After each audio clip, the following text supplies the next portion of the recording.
Cricket champion பட்டத்தை வென்று தென்னாப்பிரிக்க அணி புதிய வரலாறை படைத்திருக்கிறது. 27 ஆண்டுகளுக்கு பிறகு அங்கு ஐசிசி கோப்பையை வென்று தென்னாப்பிரிக்க அணி ஆஸ்திரேலிய அணியை தோற்கடித்து உலக டெஸ்ட் கிரிக்கெட் சாம்பியன் பட்டத்தை வென்று புதிய சாதனையை படைத்திருக்கிறது. 5 விக்கெட் வித்தியாசத்தில் லண்டன் லார்ட்ஸ் மைதானத்தில் நடைபெற்ற ஆஸ்திரேலியா மற்றும் தென்னாப்பிரிக்க அணிகளுக்கு இடையேயான உலக டெஸ்ட் கிரிக்கெட் சாம்பியன் பட்டத்தை தென்னாப்பிரிக்க அணி முதன்முறையாக வென்று புதிய சரித்திரத்தை படைத்திருக்கிறது.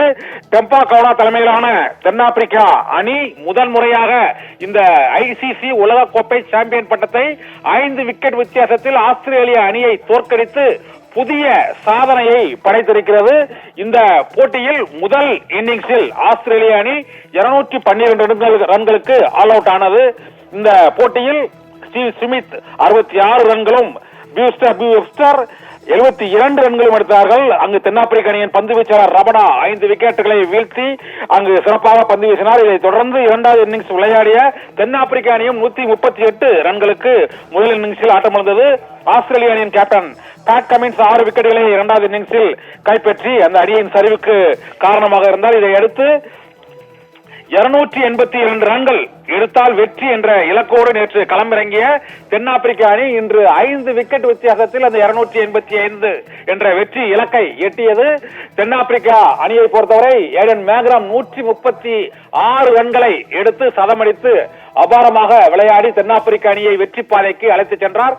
கேப்டன் டெம்பா பவுமா அரை சதமடித்து 66 ரன்கள் எடுத்த நிலையில் இருவரும் இன்று ஆட்டம் இழந்த சூழ்நிலையில் இன்று டேவிட் பெடிங்காமும் மற்றும் கைல் வெரினும் இறுதி கட்டமாக அந்த அணியில் 5வது விக்கெட்டுக்கு ஜோடி சேர்ந்து வெற்றி இலக்கான அந்த 282 ரன்களை எடுத்து புதிய சாதனையை படைத்திருக்கிறார்கள். இந்த இறுதி போட்டியை பொறுத்தவரை ஆஸ்திரேலிய அணியில் பேட் கமின்ஸ் மற்றும் ஸ்டார்க் இருந்த ஆஸ்திரேலிய அணியில் 9 இறுதிப் போட்டிகளில் அவர்கள் வெற்றி பெற்றிருக்கிறார்கள்.